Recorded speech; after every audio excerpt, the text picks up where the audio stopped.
Hi, I'm a Minnesota grandfather. I have enjoyed Minnesota's natural and cultural resources for 7 decades. I want my grandchildren to be able to enjoy Minnesota's great natural and cultural resources like I have.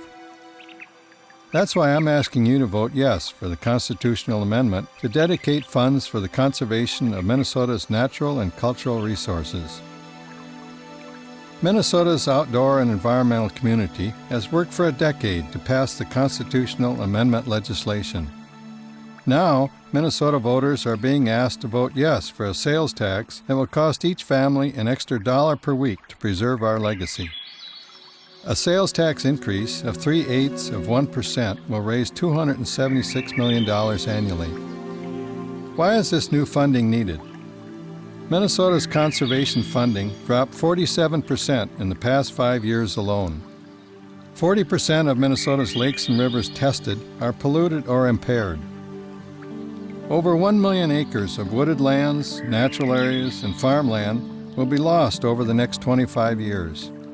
The arts are a tiny part of the state budget, but they are slashed almost every time the state has a budget deficit. Of the estimated $276 million, $91 million will be deposited annually in the Outdoor Heritage Fund for wetland, prairie, and forest habitats for fish and wildlife. An estimated $91 million will be deposited annually in the Clean Water Fund for water quality programs in lakes, rivers, streams, and to protect groundwater and drinking water. An estimated $39.3 million will be deposited yearly in a Parks and Trail Fund to support parks and trails of regional and statewide significance.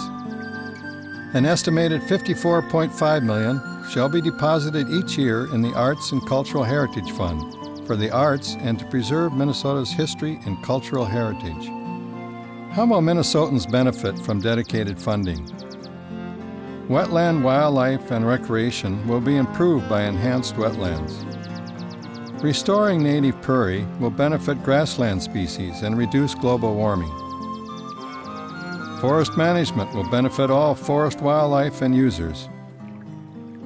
Wetlands will be improved for better waterfowl habitat and hunting. Improved and expanded upland habitat will provide better pheasant populations. The water quality in Minnesota's lakes will be improved. More streams, rivers, and lakes will be safer for swimming and wading. Parks of regional and statewide significance will be improved. Trails will be improved for both trail users and the environment. The Arts and Cultural Heritage Fund will be spent for the arts, arts education, and arts access. The Cultural Heritage Fund will help preserve Minnesota's history. Sustaining Minnesota's environment means vote yes to hand our children and grandchildren a legacy that helps them live and flourish. Vote yes on November 4th for improved waterfowl habitat and hunting.